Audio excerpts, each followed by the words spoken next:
दर्शकबिन नागढुङ्गा सुरुङ मार्गको उद्घाटन भइरहेको दृश्य तपाईँ हामी देखाइरहेका छौँ।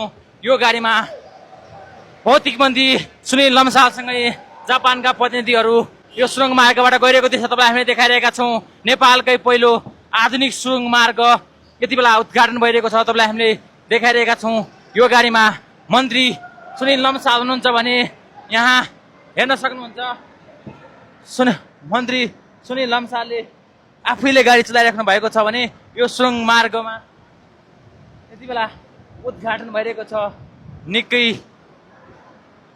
आकर्षक देखिएको यो सुरुङ मार्गमा यति बेला तपाईँलाई हामीले दृश्य देखाइरहेका छौँ। दर्शकबिन हेर्न सक्नुहुन्छ यो नेपालकै पहिलो आधुनिक सुरुङ मार्ग आज उद्घाटन हुँदैछ। तपाईँलाई हामीले दृश्य यति बेला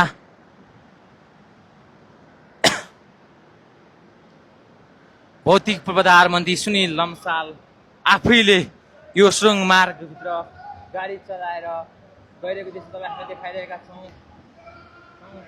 हेर्न सक्नुहुन्छ सुनिल लम्साल यो अत्याधुनिक सुरुङ मार्ग नेपालको पूर्वाधारको विकासमा एउटा ऐतिहासिक फड्को मार्ने यो आयोजना हो।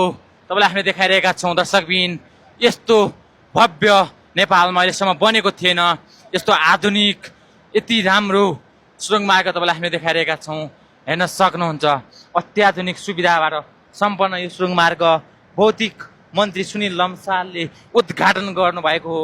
यद्यपि यो सुरुङ मार्ग उद्घाटन हुँदै गर्दा एउटा विषयले भने चर्चा पाएको थियो, त्यो विषय हो पूर्व प्रधानमन्त्री केपी शर्मा ओलीले शिलान्यास गरेको शिलापत्रमा जो नाम थियो त्यो नाम भने हटाइयो भनेर। यद्यपि हामीले पनि त्यो नाम हटाइएको जस्तै देखेका छौँ, किनभने माननीय मन्त्री सुनिल लम्सालले मात्रै उद्घाटन गरेको त्यहाँ नाम लेखिएको छ। शिलान्यास गर्ने व्यक्तिको नाम भने लेखिएको छैन। यो 2 किलोमिटर लामो रहेको सुरुङ मार्ग यति बेला भौतिक मन्त्री सुनिल लम्सालले उद्घाटन गर्दै हुनुहुन्छ। अहिले यो सुरुङ मार्गको आपतकालीन प्रशिक्षण पनि भइरहेको दर्शकबिन आज भने यहाँ पब्लिक गाडीहरू चल्ने छैनन्। यहाँ आपतकालीन सेवाहरू एम्बुलेन्स प्रहरीका गाडीहरूदेखि लिएर अति आवश्यक गाडीहरू भने आज सञ्चालन हुनेछन् भने प्रशिक्षण समय सकिए पछाडि दस्तुर तिरेर यो सुरुङ मार्गमा पब्लिक गाडीहरू जान सकिनेछ। हेर्न सक्नुहुन्छ यस्ता टनेलहरू छन्। दर्शकबिन मन्त्री भौतिक मन्त्री सुनिल लम्सालले आफैले ड्राइभिङ गरेर यो सुरुङ मार्ग उद्घाटन गर्नुभएको हो। तपाईँलाई हामीले दृश्य देखाइरहेका छौँ। यो सुरुङ मार्गभित्रबाट तपाईँलाई हामीले देखाइरहेका छौँ। यस्तो सुविधा सम्पन्न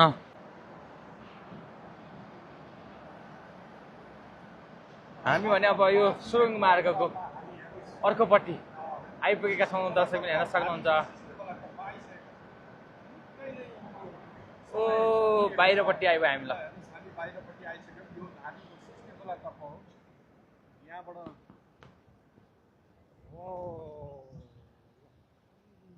अब फर्काउने त होला यहाँबाट।